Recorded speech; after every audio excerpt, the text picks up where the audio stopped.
पढ़ेंगे विभिन्न परतों द्वारा गैसों का विनिमय। तो पिछले क्लास में हम लोग पढ़े थे गैसों का विनिमय किस प्रकार का होता है।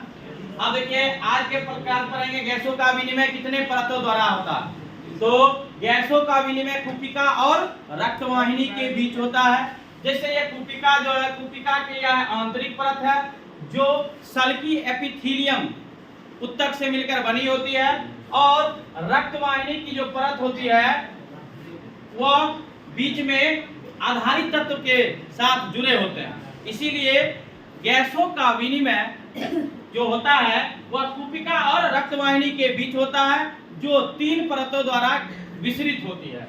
सल्की एपिथेलियम, दूसरा आधारित तत्व और तीसरा रक्तवाहिनी की आंतरिक परत। और गैसों का परिवहन जो होता है उसका मुख्य माध्यम क्या होता है? रक्त होता है। अर्थात गैसों का परिवहन ऑक्सीजन हो या CO2 का परिवहन किसके द्वारा होता है? रक्त के द्वारा होता है। परिवहन का माध्यम क्या होता है? रक्त। लगभग 97% ऑक्सीजन का परिवहन आरबीसी के द्वारा होता है, क्योंकि आरबीसी के ही ऊपरी सतह पर एक लौह युक्त वर्णक पाए जाते हैं जिसको आयरन पिगमेंट भी कहा जाता है, जिसे हीमोग्लोबिन के रूप में जानते हैं। इसी हीमोग्लोबिन के रूप में ऑक्सीजन का परिवहन होता है, जो ऑक्सीजन अणु हीमोग्लोबिन अणु ऑक्सीजन अणु के साथ जुड़कर ऑक्सी हीमोग्लोबिन का संरचना करता है। जबकि 3% जो ऑक्सीजन बच जाता है उसका परिवहन प्लाज्मा द्वारा सोल्यूबल स्टेट यानी घुल्य अवस्था में होता है।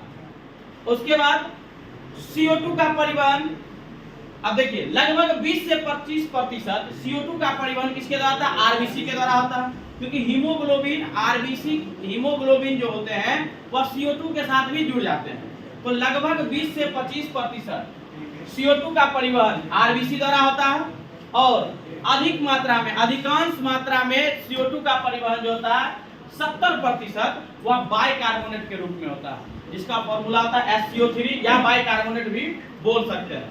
और शेष कुछ मात्रा में जो बच जाते हैं उसे प्लाज्मा द्वारा घुल्य अवस्था में ही विसरित कर दिया जाता है। ठीक है, यहाँ तक समझ में आया आप लोग को? ठीक है।